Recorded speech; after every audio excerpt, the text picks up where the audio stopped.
MSN agro seed Delhi की ओर से आप सभी का हार्दिक स्वागत करता हूँ। आज दिनांक है 8 जनवरी 2026 और हमारे साथ हमारे खेडूत मित्र हाजिर है, तो उनसे हमारे रेडिस सुब्रा 32 का रूबरू एक्सपीरियंस है वो हम लेंगे। आपका नाम क्या है साहब? किशोर भाई गौतम भाई चादा। हाँ, आपका गांव कौन सा है? राजगढ़। राजगढ़। और डिस्ट्रिक्ट कौन सा है? राजकोट। राजकोट। ये आपने कौन सी मूली लगाई है?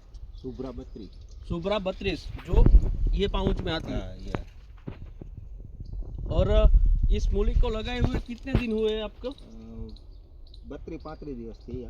अच्छा, 32 से 35 डेज हुए। और ये मूली की सर विशेषता ये क्या है? कि पालक पत्ती आती है ना। हाँ, पालक पत्ती बहुत मार्केट में बहुत आई।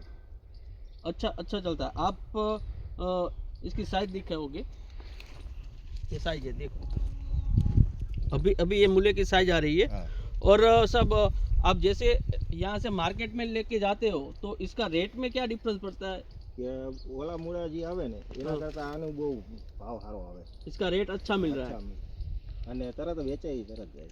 और लेने वाले तो आपको मतलब सामने से बोल देते हैं कि हमें यही लेना है। हाँ, ફોન આવી જાય કે ભાઈ અમારા માટે મૂળા રાખી દીજો એમ। ओके, आप पूरा फील्ड देख सकते हो। हाँ। ये चप्पल आपकी है?